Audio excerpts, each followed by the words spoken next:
우리 빌레몬서 1장을 우리 함께 보도록 그렇게 하겠습니다. 여러분 성경 찾으셔서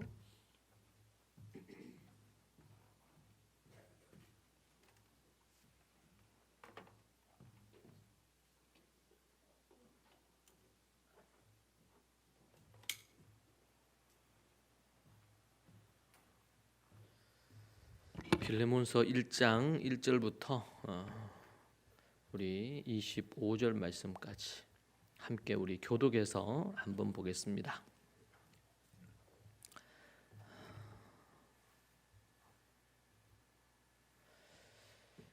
제가 한 절 읽고 여러분 한 절 읽고 해서 우리 교독에서 말씀 보십시다.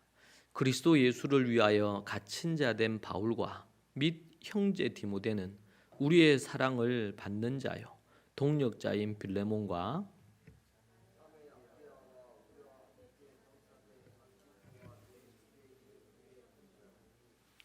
하나님 우리 아버지와 주 예수 그리스도로부터 은혜와 평강이 너희에게 있을지어다.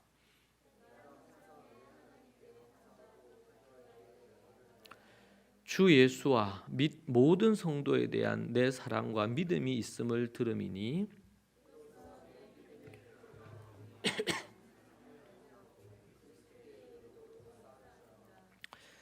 형제여 성도들의 마음이 너로 말미암아 평안함을 얻었으니 내가 너의 사랑으로 많은 기쁨과 위로를 받았노라.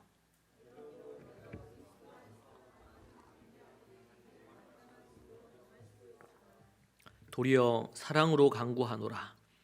나이가 많은 나 바울은 지금 또 예수 그리스도를 위하여 갇힌 자 되어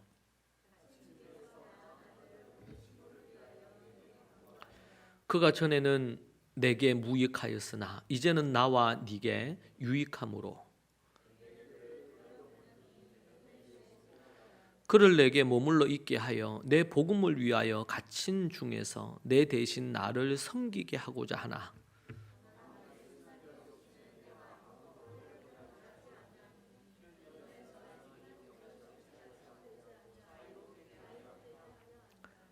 아마 그가 잠시 떠나게 된 것은 너로 하여금 그를 영원히 두게 함이리니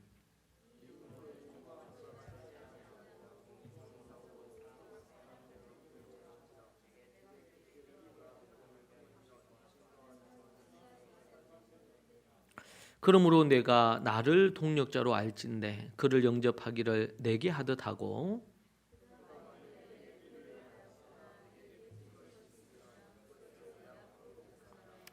나 바울이 친필로 쓰노니 내가 갚으려니와 내가 이 외에 내 자신이 내게 빚진 것은 내가 말하지 아니하노라.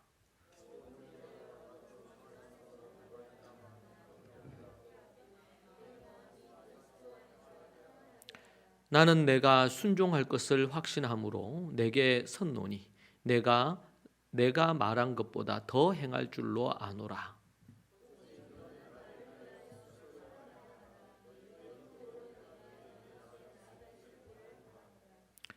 그리스도 예수 안에서 나와 함께 갇힌 자 에바브라와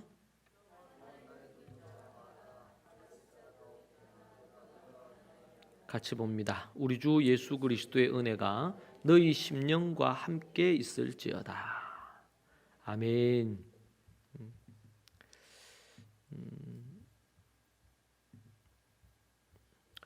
최근에 제가 읽은 내용 중에 용서 관련된 부분이 있었는데 그 내용은 암에 관련된 것이었습니다.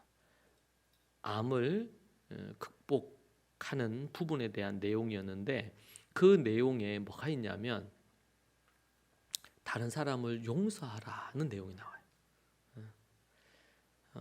이제 뭐 다 그렇지는 않겠지만 다수의 많은 이 암에 걸려서 이렇게 병환 중에 있는 사람들이 갖는 여러 가지 특징들이 있는데 그 중에 하나가 그 마음의 미움을 풀지 않고 누군가를 미운 마음을 계속 유지를 하면서 용서하지 않는 모습들이 있더라는 거예요. 그래서 우리 육체는 우리의 영혼과 우리의 정신, 마음과 다 연관이 돼 있잖아요. 그렇기 때문에 그런 부분에서 이 마음을, 그리고 마음에 응어리가 있는 것들, 그리고 또 마음에 그런 것들이 또 미움을 만들어내죠. 분노를 만들어내죠. 이런 여러 가지가 있는데 그 특징이, 암에 잘 걸릴 수 있는 특징이 한 6가지가 되는데, 그 중에 하나가 미움을 버리고 용서하는 마음을 갖는 게 참 중요하다라는 거예요. 근데 이제 뭐 어떤 일로 누군가에게 해를 입어서 마음에 분노가 있을 수도 있고, 또 미운 마음이 올라올 수도 있고, 여러 가지가 있을 수 있겠죠. 그런데 이제 그런 것들이 엄청난 부정적인 에너지를 갖게 만든다는 거예요. 그래서 그것이 우리의 영혼에도, 그리고 우리의 육체에도, 마음은 물론뿐 아니라 우리 육체에도 심각한 그런 부분을 준다. 그래서 학술지에 보면 증명되지 않은 어떤 질병의 70%가 갖가지의 많은 스트레스로 인한 거다. 그 중에 한 부분이 아주 중요한 거가 마음에 누군가에 대한 미움, 분노, 용서하지 않는 마음, 이런 것들이라는 거예요. 그러니까 이 문제가 이제 해결되지 않으면 이 육신의 치유, 이런 부분, 또 영혼의 회복, 이런 것도 어렵다. 그렇게 이야기하는 것을 볼 수가 있었습니다. 우리가 보고 있는 이 빌레몬서는 많은 내용을, 짧은 내용이지만 많은 내용을 담고 있죠. 그런데 그 중에 매우 중요한 것이 용서에 대한 부분입니다. 용서에 대한 부분. 그래서 오늘 우리가 읽은 말씀에 보면 8절에 이름으로 내가 그리스도 안에서 아주 담대하게 네게 마땅한 일로 명할 수 있으나 도리어 사랑으로서 강구하노라, 이러면서 지금 바울이 빌레몬에게 오네시모를 용서할 것에 대해서 계속 이제 이 한 장 안에 여러 번에 걸쳐서 얘기하는 것을 볼 수가 있습니다. 자, 성경은 우리에게 누군가를 용서할 수 있는 그 근거가 뭐냐라고 할 때, 예를 들면 오늘 이 편지를 쓰는 바울은 죄인 중에 괴수요. 예수님 말씀으로 하면 나를 핍박한다, 너가. 바울, 너가 나를 핍박하는구나, 이렇게 이야기를 하시죠. 바울은 정말 용서받을 수 없는 죄인이었습니다. 율법으로는 의로워 보였을지 몰라도 그 마음에는 유대교라는 근거 아래 하나님의 이름으로 예수 믿는 자들을 잡아서 죽이는 일에 앞장섰고, 그로 인해서 스데반뿐만 아니라 수많은 사람들이 바울의 손에 죽임을 당했습니다. 그는 살인자였습니다. 법이라는 이름으로, 하나님의 율법이라는 이름으로, 하나님의 이름으로 사람들을 죽였고 예수 믿는 자들을 감옥에 가두거나 그런 짓을 했습니다. 그런 이 바울을 하나님께서는 다마스커스라고 그러죠.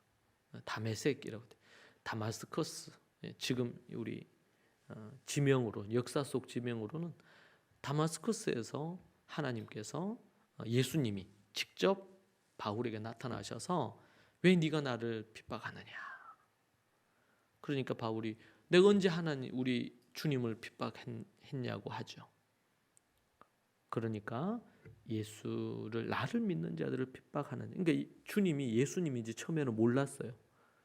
그런데 그분이 예수님이시고 그분이 하나님이시더라. 그래서 내가 잘못된 짓을 하고 있었구나, 이걸 깨닫게 되는 부분이 되죠. 하나님의 이름으로 그는 많은 이들을 죽였습니다. 바울은 그런 죄인임에도 불구하고 하나님께서 그 바울을 용서해 주셨어요. 예수님께서 이 바울을 용서해 주셨다. 바울은 이 용서를 경험했던 사람입니다.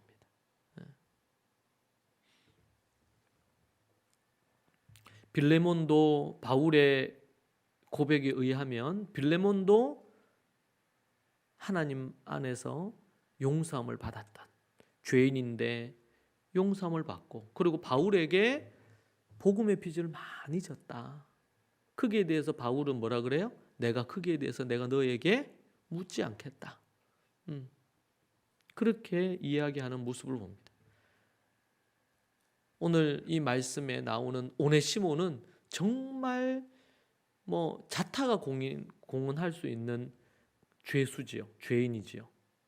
그는 주인의 많은 해를 입히고 도망을 쳤고 또 감옥에 또 갇혔어요. 돌아다니면서 수많은 죄를 짓고 악을 행했던 사람입니다. 우리 그리스도인들이 자칫 오해하는 것 중에 한 부분은, 우리는 의롭다는 이런 생각을 하면서 교회는 의로운 자들이 모인 곳으로 착각을 하는 경우들이 있어요. 근데 사도 바울도 살인자요. 그리고 오네시모 같은 사람도 얼마나 악한 자입니까? 세상 모두 다 알려져 있는 악인이죠. 빌레몬도 그랬던 것으로 보입니다. 성경의 수많은 사람들이, 우리가 알고 보면 모세도 살인자요, 다윗도 살인하고 간음한 자요. 성경의 많은 인물들이 죄인들이었습니다. 성경은 모든 사람이 죄를 범했고 하나님의 영광에 이를 자가 없다고, 의인은 단 한 명도 없다고 얘기를 했습니다.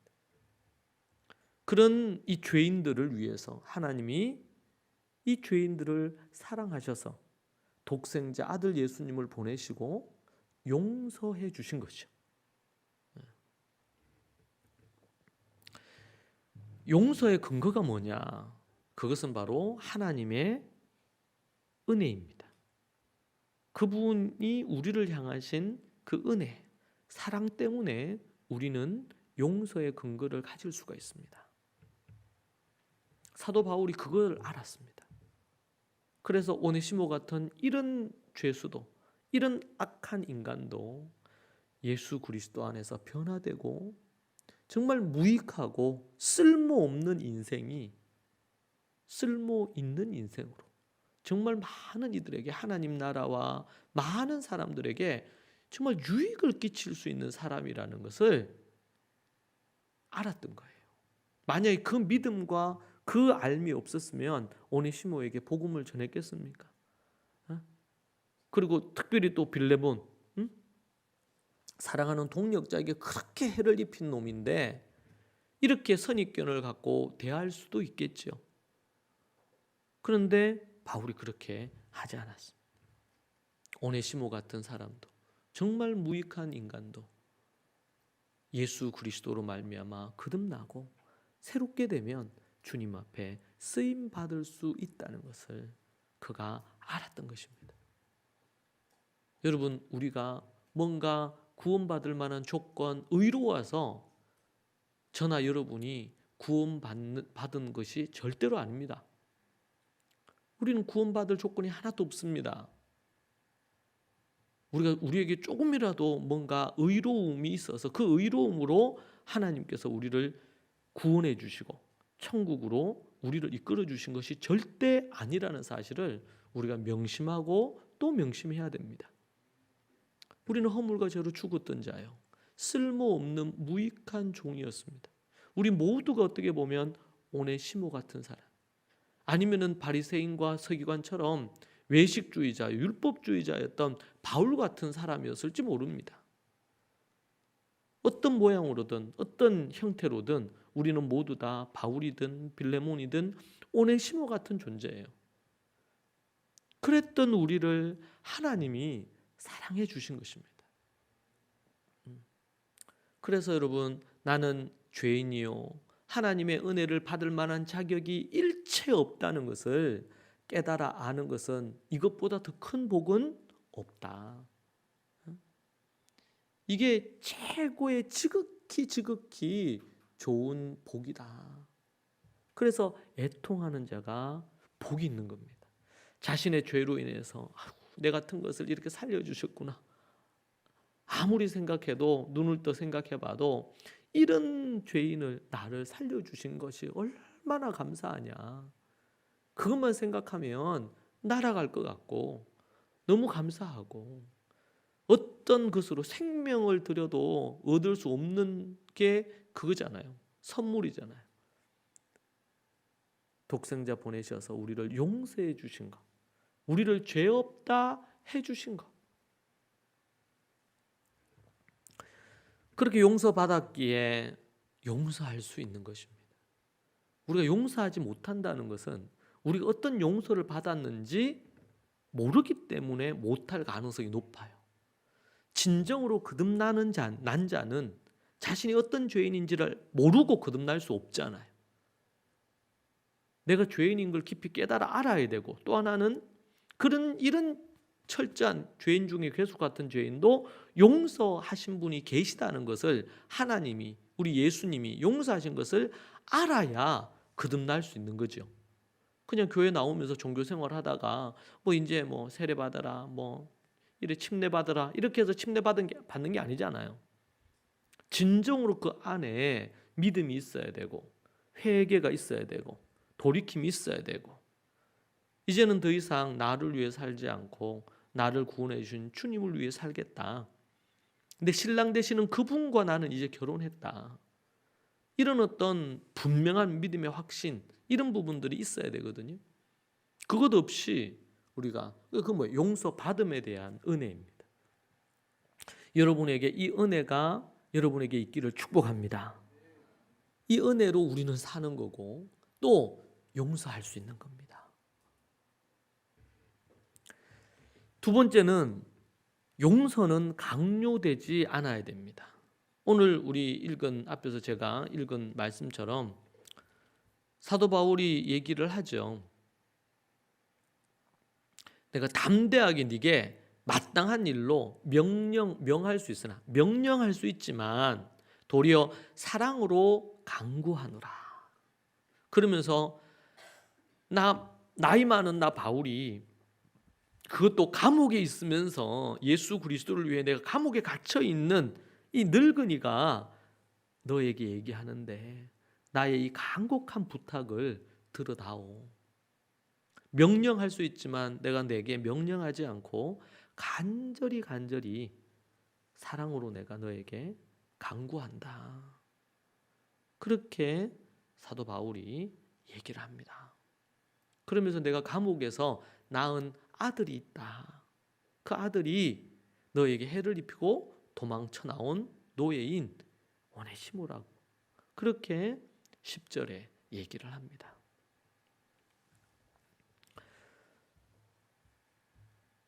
14절에 보면 다만 내 승낙이 없이는, 이렇게 나옵니다. 그 앞에 보면 12절에 내게 그를 돌려보내노니 그는 내 신복이라, 나에게 심장과 같은 사람이다. 지금 내가 감옥에 있으면서 정말 오네시모는 나에게 정말 중요한 사람이다. 그래서 신복, 심장과 같다. 이렇게 그를 내게 머물러 있게 하여 내 복음을 위하여 갇힌 중에도 너 대신에, 빌레몬 너 대신에 나를 섬기게 할 수 있지만, 빌레몬 너의 성낙이 없으면 네가 오케이 하고 네가 기쁘게 오네시모를 용서하고 형제로 받아주고 나를 돕는 자로, 너 대신에 내 곁에서 돕는 자로 너가 인정하고 그렇게 해주지 않으면 나는 오네시모를 나의 신복으로, 내 심장과 같은 제자로 곁에 두기를 원하지 않는다. 내가 아는 빌레몬은 분명히 그를 용서하고 내 곁에서 사역을 돕는 자로 쓰임받게 허락할 것을 나는 믿고, 내가 만약에 너에게 그런 것 없이 내가 바로 오네시모로 그렇게 한다면, 지금 너에게 보내지 않고 내가 그냥 데리고 네한테 통보만 하고 쓴다면 그것은 너에게 자의가 아니고 억지로 어쩔 수 없이 내가 강권하여 이렇게 하겠다고 하면 네가 자의가 아니라 억지가 될 수 있으니까, 내가 너에게 오네시모로 보내는 것은 네가 자의로 기쁘게 용서하고 내가 원하는 부분들을 들어줄 것을 내가 안다고 그렇게 말하는 것을 볼 수 있습니다. 우리는 이런 당위적인 거, 율법적인 거, 물론 용서를 하는 것이 마땅합니다. 우리 주님께서 십자가에서 우리를 용서하셨는데 우리가 이제 이론적으로 보면 우리가 용서하지 못할 사람이 어디 있겠어요? 우리를 용서해 주셨는데, 그렇지만 우리는 또 사람이고 그 아픔과 상처와 이런 것들이 있잖아요. 그렇게 하는 데는 뭐가 필요해요? 용서하는 데는 시간도 필요하고 마음의 어떤 그 과정도 필요하고 그런 부분들이 필요하다는 거예요. 바울이 그걸 아는 거예요. 그냥 믿음으로 당연히 빌레몬이 그렇게 해서 오네시모를 내가 쓰게 할 줄을 내가 당연히 안다 이러면서 그냥 억지로 아니면 강압적으로 이렇게 하지 않기를 바울이 원하는 겁니다. 여러분 그 먼 거리를 로마까지 어디예요? 골로새까지 가서 다시 또 오고 이게 얼마나 번거로운 일이에요. 경제적으로도 그렇고 여러 가지 부분에 있어서 번거롭고 어려운 일이죠. 그렇지만 그런 절차를 지나도록 하는 것입니다.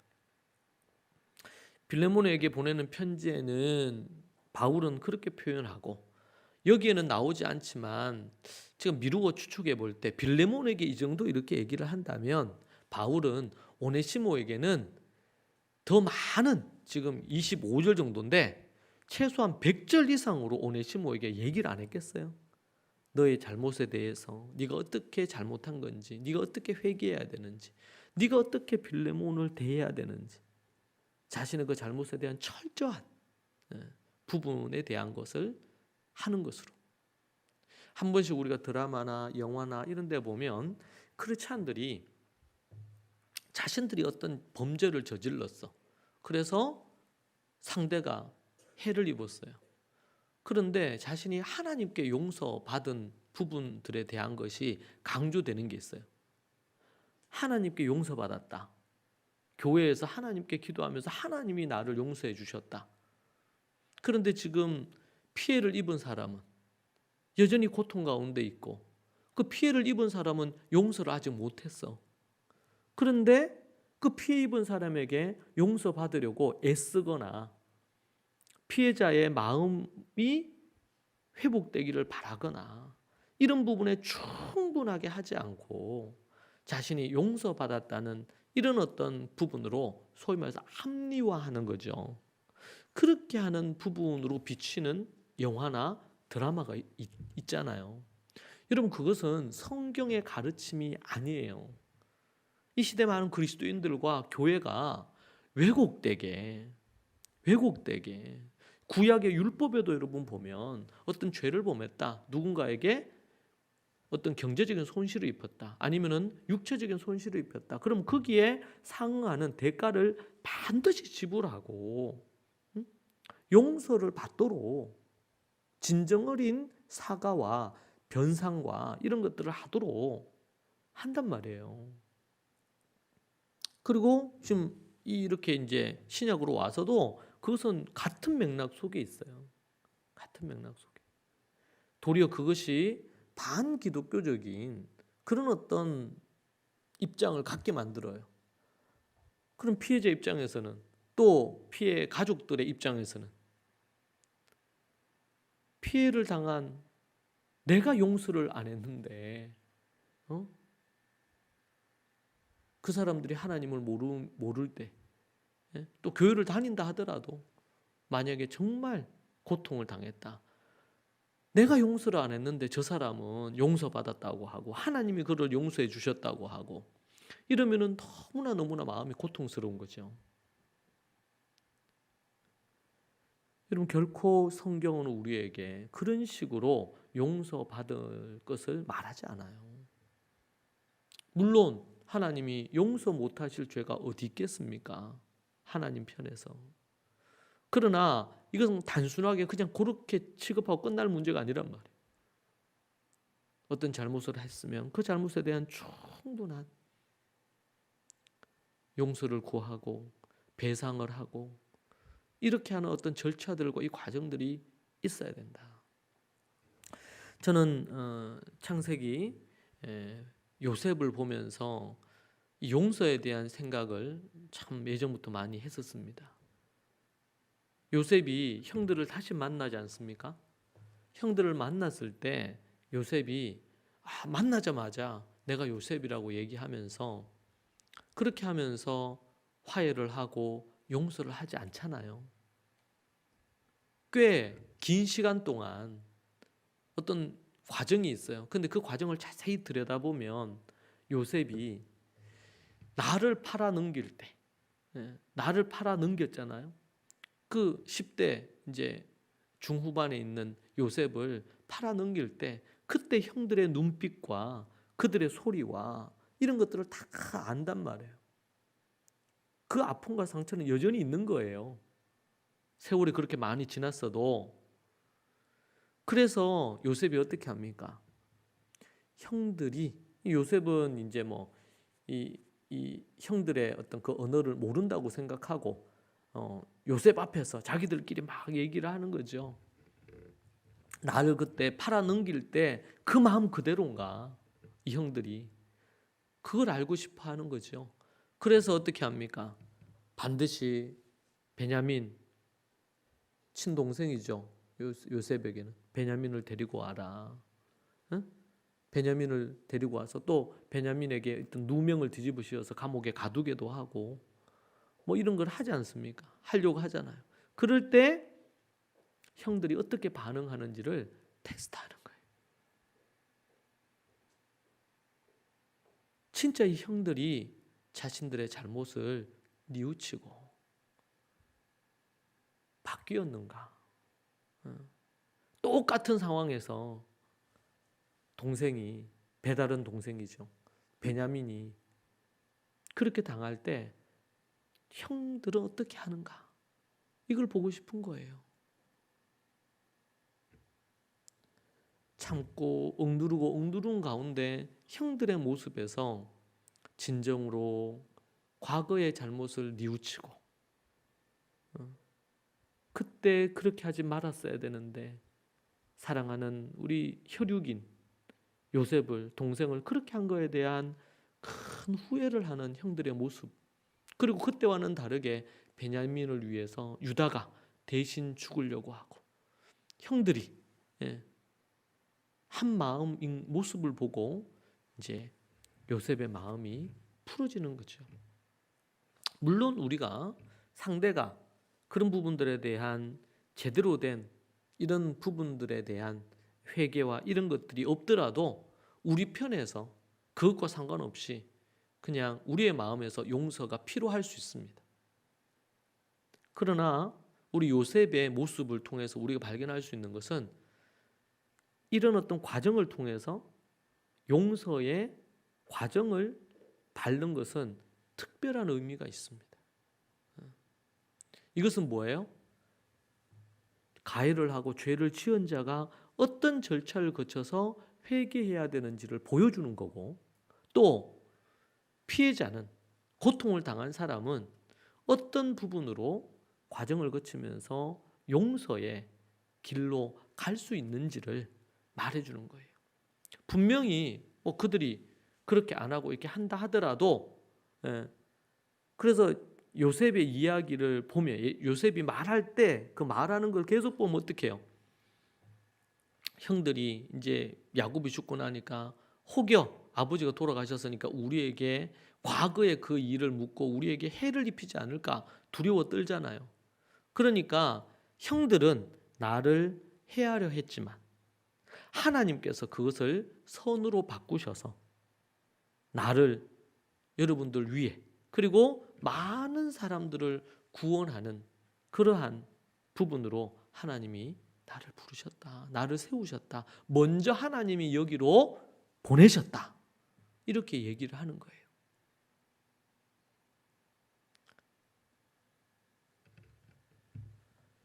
여러분, 용서는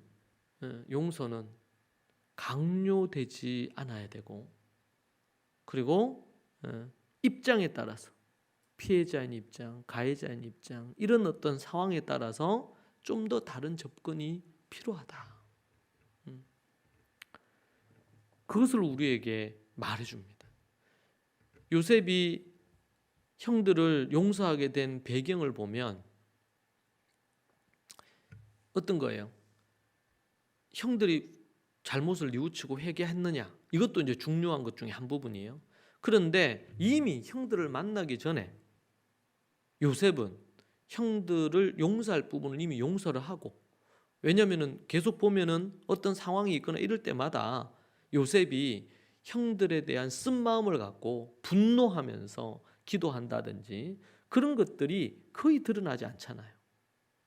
그러니까 이미 그렇게 하는데 그 근거에는 뭐가 있냐면 이제 요셉의 고백에 보면 이렇게 나오죠.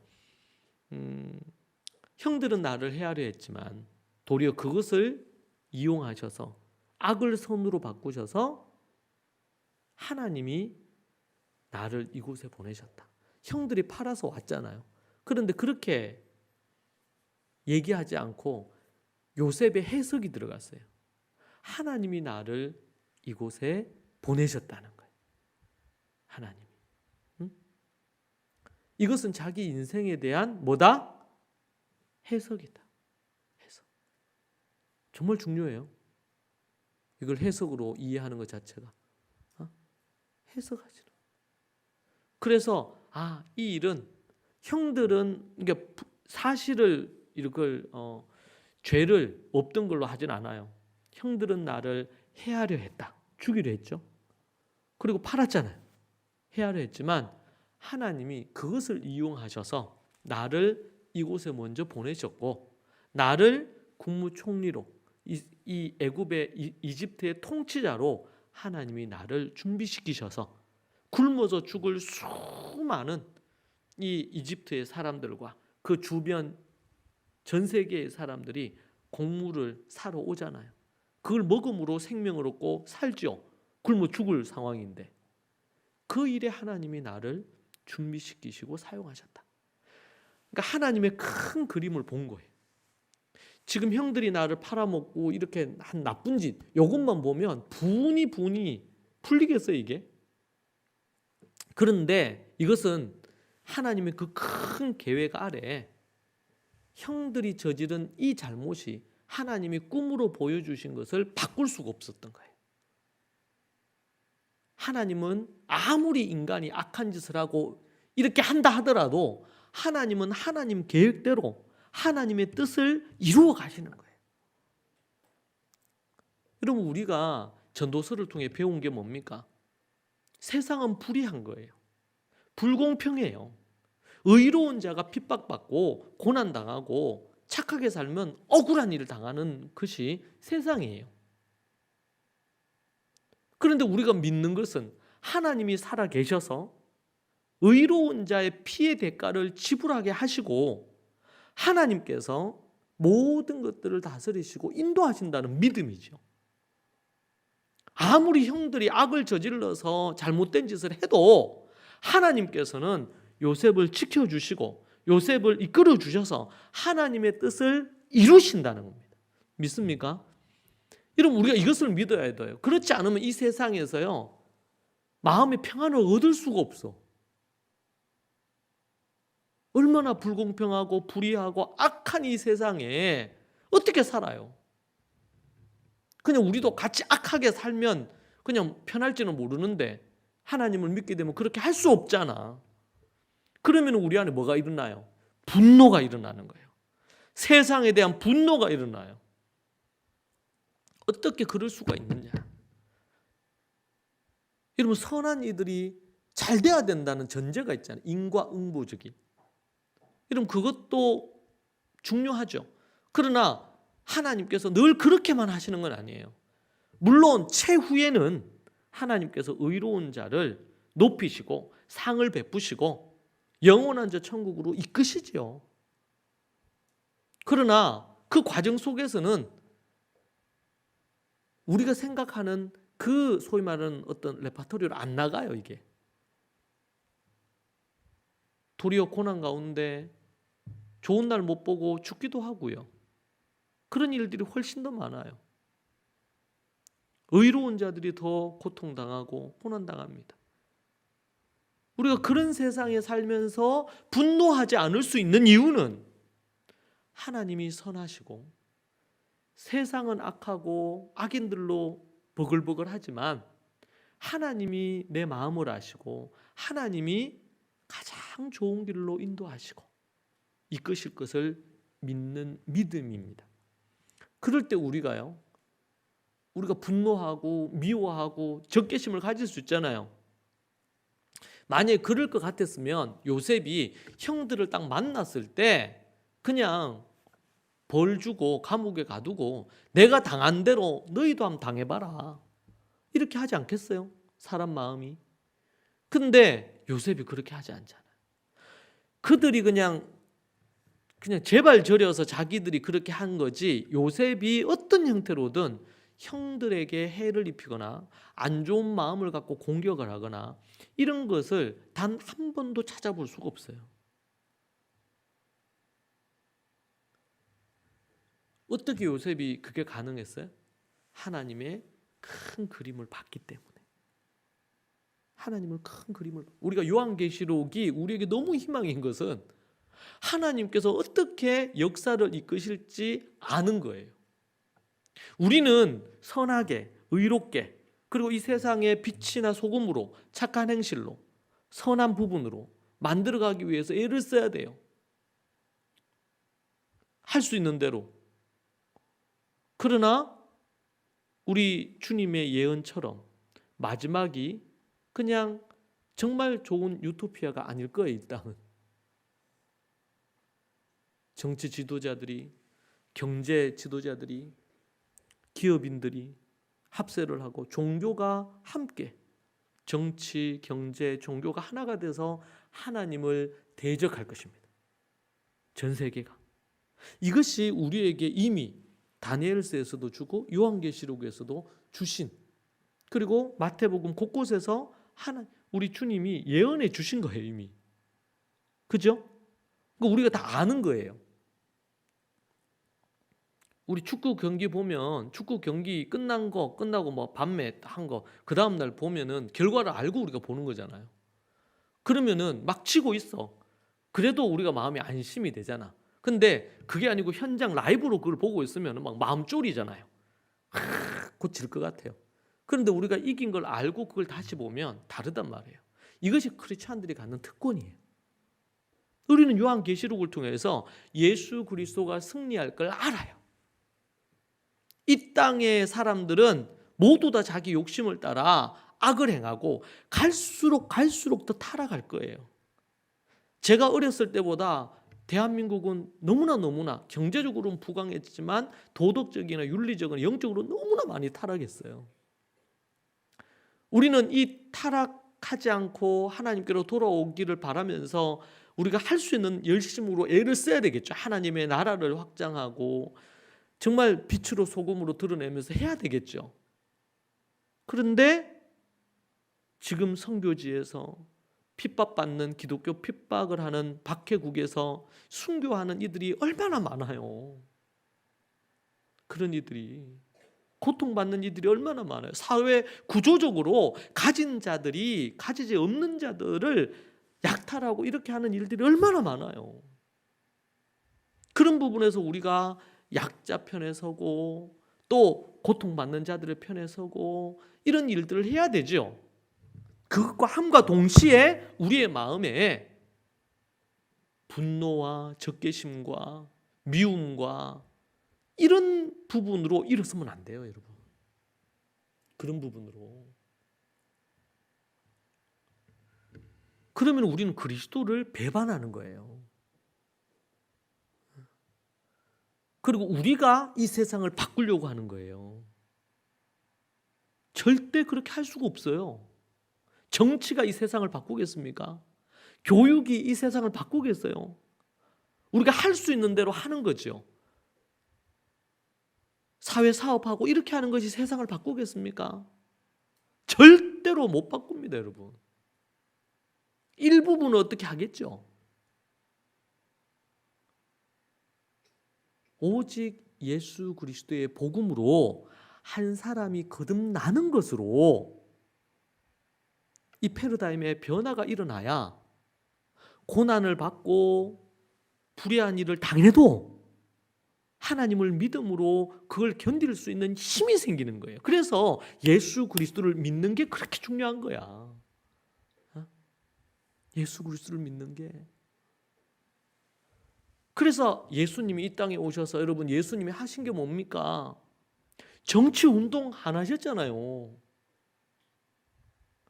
예수님이 제자들 데리고 새를 규합을 해서 정치 집회를 하셨나요?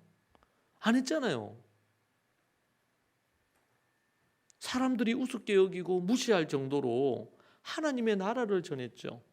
병든 자를 고치고 귀신들을 쫓아내고, 그래서 많은, 심지어 예수님이 메시아라는 것만 얘기하려고 태어났던 침례 요한도 제자를 보내서 예수님께 물었어요. 메시아가 맞느냐고. 왜냐하면 뭔가 예수님이 메시아면 이 뒤집어 놓을 줄 알았거든. 로마에게서도 좀 해방도 시켜주고 정말 악한 자들, 그리고 지금 저기 대제사장, 제사장, 서기관들, 바리새인들, 이 가진 것들, 이런 종교적인 기득권자들이 행하는 정말 하나님의 말씀을, 전통을 갖고 하나님의 율법과 말씀을 다 폐기하는 그것을, 이걸 좀 어떻게 바꾸어 줄 것이라고 그것을 기대했던 것 같아요. 침례 요한조차도. 그런데 예수님이 그렇게 안 하시는 거예요. 가는 곳곳마다 병자 고치고 억눌린 자 풀어주고 회복시켜주고 그들에게 하나님 나라의 복음을 전해주고, 어느 정치적인, 예를 들면은 열심 당원들, 지금으로 얘기한다면 독립운동가들입니다. 이스라엘의 열심 당원들, 그 그룹에 힘을 예수님이 실어주신 것도 아니잖아요. 예수님은 비폭력으로 기존 세력에 대해서 항거하셨잖아요. 바리새파들, 대제사장 그룹들, 사두개인들, 이런 이들이 갖고 있는 왜곡된 성경 이해, 왜곡된 신앙에 대해서 그게 아니다. 그러면서 성전에 올라가서는 상을 뒤집고 채찍으로 그들을 쫓아내고, 그러니까 사람들이 볼 때는 이해가 납득이 잘 안 되는 거예요. 그냥 새를 규합해서 조직을 만들어 가지고 그런 이들의 기득권자들과 투쟁하고 또 로마와 싸워 가지고 좀 뭔가 독립도 정치를 해내고, 이런 현실적인 정치적인 이슈의 문제를 풀고 경제적인 어떤 부분들에 대한 거 풀고 사회 구조적인 악을 좀 이걸 해결을 하고, 그런데 너무나 어이없이 가진 자들에 의해서 예수님이 죽어버리셨네. 뭔가 대제사장 하나 처단하고 예수님이 죽은 것도 아니고 그냥 그들의 힘에 의해서 예수님이 희생을 당하는 거예요. 그 제자들도 너무 황당한 거예요. 예루살렘에 올라가면 그래도 뭔 일이 일어날 줄 알았는데, 근데 전혀 그런 일이 없죠. 그냥 6월절 어린 양 아무런 말도 없이 잡혀서 그냥 찢겨서 죽는 거예요. 여러분, 우리는 이 예수 그리스도의 이 정신에서 우리가 어떻게 이 땅에서 살아야 될지에 대한 것을 배워야 돼요. 분노가 세상을 바꾸는 게 아니에요. 물론 아닌 건 아니라고 해야 되겠죠. 그래서 여러분 침례 요한도 보세요. 너무 어이없이 죽잖아요. 그 왕이 동생의 아내를 취해서, 그 여자가 아주 음녀였던 것 같아. 그리고 권력욕도 너무 세고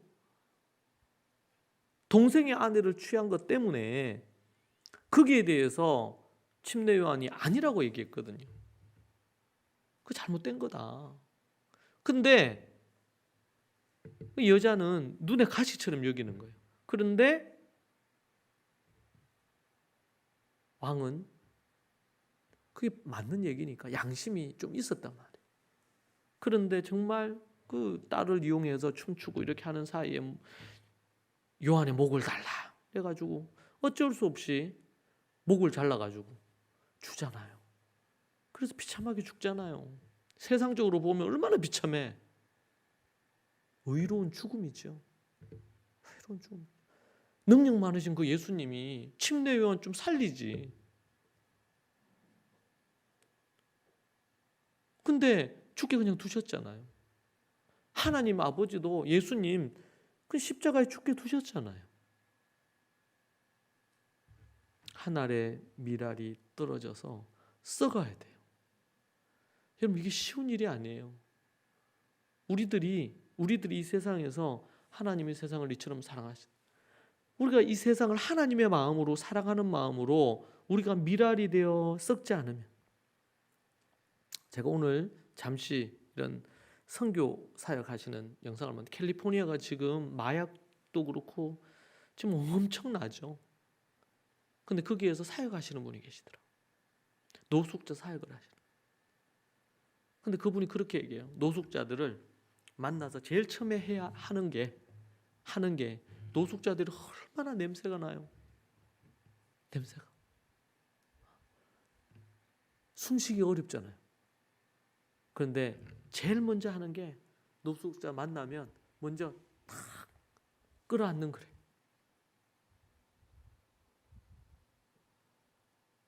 끌어안는 거래요. 근데 딱 만나서 자기를 딱 끌어안잖아요. 그러면은 노숙자들의 마음이 탁 열린대요. 그러면서 그들의 필요를 채워주고, 그래서 만나서 얘기해 보면 다 사연들이 있어. 아픔들이 있고 사연들이 있대요. 갈수록 더 노숙자들이 더 많아져, 캘리포니아는.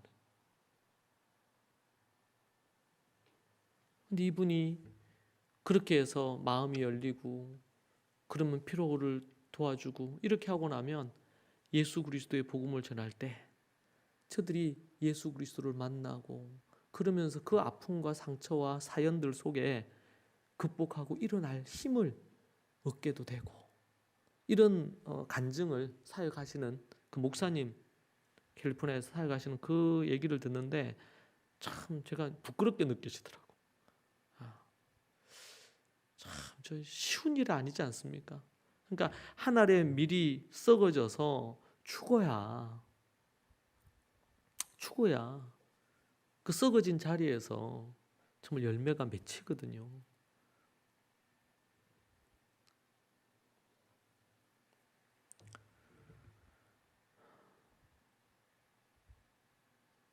그러니까 요셉은 하나님의 큰 그림 보면서 이게 정리가 된 거예요. 그러면서 어떻게 해요? 마음에서 이미 형들을 용서했어요. 그런데 형들을 만났을 때 형들이 어떤 변화와 어떤 모습인지 이것에 대한 점검과 테스트는 또 필요했겠죠. 그렇게 하면서 나중에 형들이 정말 누구예요? 우리가 잘못해서 요셉은 잃었지만 베냐민은 우리가 잃으면 안 된다. 아버지가 요셉 때문에 얼마나 고통스러워하고 죽을 뻔했는데 베냐민마저 이렇게 되면 아버지는 정말 이 아이와 베냐민과 우리 아버지의 생명이 하나라. 이렇게 딱 표현하잖아요. 내가 대신 이 아이 대신 내가 잡혀 있겠으니. 이게 뭐예요? 대속이고 대속. 여러분 이 모습 때문에 유다가 메시아 족보의 조상이 돼요.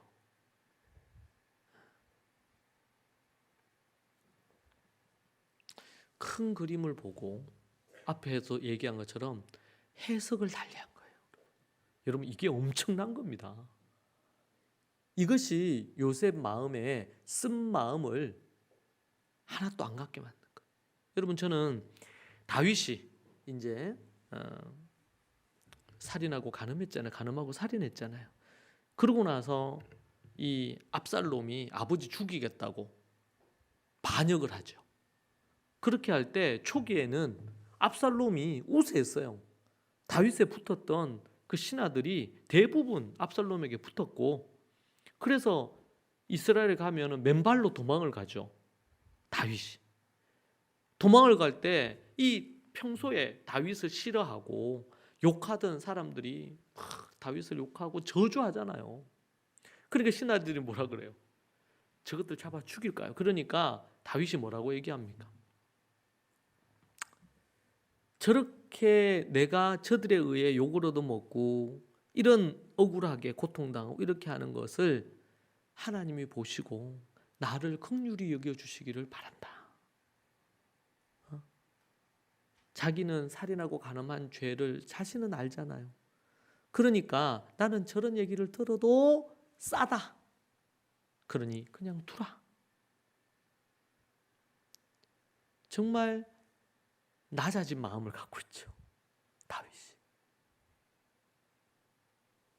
그리고 정말 자식을, 결국에는 이 압살롬이 죽잖아요. 자식을 잃는 슬픔을 또 느끼죠.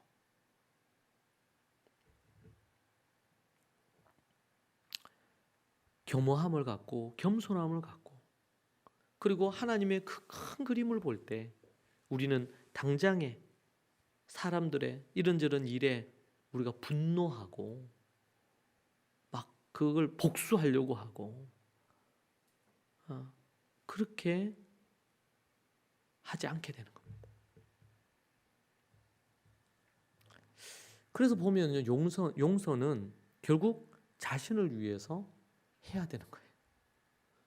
만약에 이 요셉이 분을 품고 씩씩거리면서 감옥에서도 그 집에서도 막 그렇게 살았으면 어떻게 그런 자리에 설 수 있었을 거며, 그 분노로 인해서 쓴 마음들이 다 드러나지 않았겠습니까? 용서는 결국 자신을 위해서라도 반드시 해야 되는 거다. 용서하지 않고 내가 그 쓴 마음을 갖고 분노를 갖고 미움을 갖고 있으면 독을 머금은 거와 같다는 거예요. 그 독을 뱉어야지. 미움을 뱉고 적개심을 뱉고 용서의 자리로 나아가요. 그러려면 큰 그림을 봐야 된다. 이거는 이제 바른 해석이 바른 용서를 만들어내. 바른 해석이. 첫 번째, 제가 용서의 근거에 대한 얘기했습니다. 바울도 오네시모도 빌레몬도 용서할 수 있는 이유는 우리가 용서받았기 때문에, 예수님의 십자가로 용서받았기 때문에. 두 번째는 용서는 결코 강요해서 이루어질 수 없는 거다. 세 번째로 용서하려면 바른 해석이 바른 용서를 만들어 낸다는 겁니다. 네 번째로는 용서는 결국 자기 자신을 위하여라도 해야 된다. 여러분, 용서하지 않고 미움 가지고 있고 막 하잖아요. 그러면은 이제 중대 질환이 와. 중대 질환이 와요. 우리 중대 질환이 뭐야? 그러니까 혈관 질환, 뇌졸중, 저처럼 심근경색 같은 이런 거 온단 말이에요. 혈관 질환, 암. 그래서 암사에 가시는 분들이 암 환자 만날 때, 본인도 말기 암인데 암 환자 만날 때마다 얘기하는 게 뭐냐면 용서하세요. 미워하지 말고 용서하세요. 그 문제가 안 풀리면 암이 그 마음을 갖고 있으면 암이 더 활동을 강하게 한대. 용서하세요. 그걸로만 다 치유되고 회복되지는 않을 수는 있지만 그것은 매우 중요한 치유의 한 부분이라는 거예요. 얘기하시는 데 보면. 그런 것 같아요. 어느 정도 동의가 돼요. 용서는 누구를 용서하기 이전에 나를 위해서라도 원수 갚으려 하지 말고, 원수를 삼지 말고, 분노하지 말고 그렇게 용서해야 된다. 마지막으로는 바울은 이제 강요는 아니지만 용서할 것에 대해서 정말 권면하고 간절히 청하고, 그리고 용서하는 삶을 살기를 정말 강권하죠. 21절 나는 네가 순종할 것을 확신함으로 네게 섰다는 거예요. 마지막 21절에서 그 얘기예요. 네가 내가 말한 것보다 더 행할 줄을 안다. 내가 아는 빌레몬은 그렇다. 이건 어떻게 보면 정말 강권하는 거야. 앞에서는 사랑으로 간곡히 부탁을 했어. 그리고 나이 많은 내가 감옥에 주님 때문에 감옥에 있으면서 내가 이렇게 같이 간곡하게 부탁하는데 내 얘기를 안 들어줄 거냐? 이렇게 이제 이런 뉘앙스라면 21절은 내가 네게 순종할 것을 확신한다. 그래서 내가 이걸 썼어. 네가 내가 말한 것보다 더 행할 줄을 내가 안다고. 그래서 강요하진 않지만 억지로 뭘 하도록 하진 않지만 그러나 하나님 앞에 그것이 옳으니 반드시 그렇게 네가 하면 좋겠다. 이렇게 강권하는 바울의 모습을 볼 수가 있습니다. 그래서 크게 이 부분에 대해서 오네시모를 용서해라 이런 말이 노골적으로 나오진 않아요. 근데 8절 9절에서 이러므로 내가 그리스도 안에서 아주 담대하게 네게 마땅한 일을 명할 수 있으나 도리어 사랑으로 강구한다 이렇게 표현했고 14절에서는 다만 네 승낙이 없이는 내가 아무것도 하기를 원하지 않는다. 이는 너의 선한 일이 억지같이 되지 아니하고 자유로 되게 하기 위한 거다. 21절에서는 나는 네가 순종할 것을 확신함으로 이제 마지막으로 딱 못을 박는 거예요. 네가 순종할 것을 나는 확신한다. 하나님의 뜻에 순종할 것을 확신한다. 그래서 내가 이걸 썼다. 네가 내가 말하는 것보다 더 행할 줄을 내가 안다고.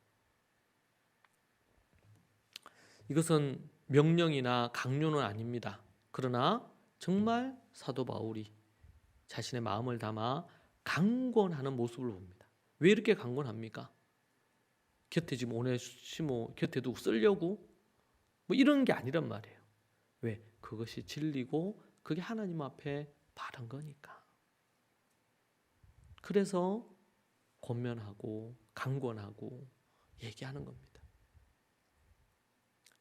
여러분 하나님 앞에서 우리에게 그런 강권이 있고 때로는 그런 요청들이 있을 때 여러분 정말 부드러운 마음을 갖고 여러분 자신을 돌아보고 겸손히 하나님 앞에 순종하는 여러분들이 되시기를 바랍니다. 이 시간으로 같이 한번 기도하십시다.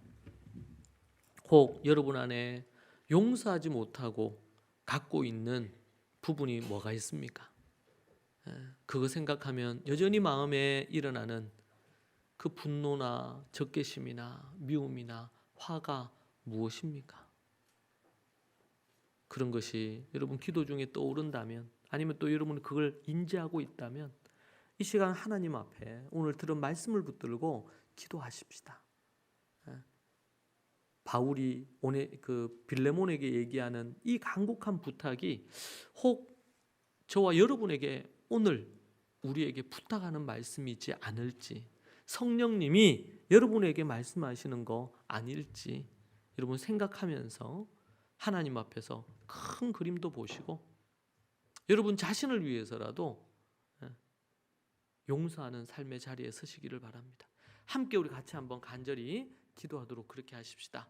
같이 기도하겠습니다. 주여, 주여, 주여. 하나님 아버지, 주님 붙드시고 인도하여 주옵소서. 아버지 하나님, 아버지 하나님, 주님 도와주시기 원합니다. 아버지 하나님, 주여, 용서받기 어려운 죄인입니다. 아버지 하나님, 그는 저를 용서하셨는데 주여, 용서받기 원하나이다. 또한 아버지 하나님, 내가 용서받은 것처럼 용서하기를 원합니다. 오 하나님 아버지, 불쌍히 여겨 주시옵소서. 아버지 하나님, 인도하여 주시옵소서. 큰 그림을 보고 나아가게 하시고 주님 용서하게 하여 주옵소서. 주님, 제 힘으로 할 수 없는 일들 주 안에서 용서하는 자 되기를 소망하나이다. 아버지 하나님, 함께하여 주시옵소서. 우리가 용서받았으니 용서하게 하시고, 용서의 과정을 통하여 우리가 온전히 정결해지고, 우리의 육체도 우리의 마음도 우리의 영혼도 정결해지기를 원하나이다. 주여, 주여, 주여, 주여.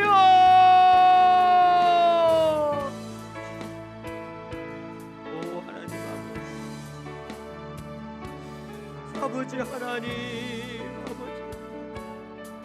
죄인으로 살겠나이다. 불쌍히 여겨주시고 인도하여 주시옵소서. 오 하나님 아버지, 어떠한 용서를 받았는데 아버지 하나님이여, 그 용서 받은 것에 대하여 인식하지 못하고 서지 않게 하여 주시고, 주님 인도하여 주시옵소서. 아버지 하나님, 아버지 하나님, 주님 도와주시고 인도하여 주옵소서. 아버지 하나님 역사하여 주시옵소서. 주여, 주여. 아버지 하나님, 빌레몬스를 통해 용서를 배웁니다. 용서를 배웁니다. 오 하나님 아버지, 아버지 하나님, 주여, 아버지 하나님, 주님 도와주옵소서. 주님께서 용서에 관하여 강권하실 때 아버지 하나님, 우리가 아버지 하나님 부드러운 마음으로 아버지 하나님 용서의 자리에 서게 하옵소서. 아버지 하나님, 주여, 아버지 하나님 인도하여 주시옵소서. 아버지 하나님, 주여 도와주옵소서. 아버지 하나님, 주님 인도하여 주옵소서. 아버지 하나님, 아버지 하나님, 우리 한 번 더 기도하십시다. 한 번 더 기도할 때에, 우리가 이 시간 기도할 때에 주님 우리에게 큰 그림을 볼 수 있도록 도와주셔서 우리 인생을 온전히 해석하기를 소망하면서 기도하십시다. 그래서 정말 용서하는 사람, 용서의 사람들이 우리가 될 수 있도록 주님 우리에게 큰 그림을 볼 수 있는 영안을 열어주시고 믿음을 허락해 주시고 인도해 달라고 하나님 앞에 우리가 한 번 더 기도하고, 여러분 자유롭게 기도하시고 하나님 앞에 나아가십시다. 같이 기도하겠습니다. 주여, 주여, 하나님 아버지 도와주옵소서. 오 하나님 아버지,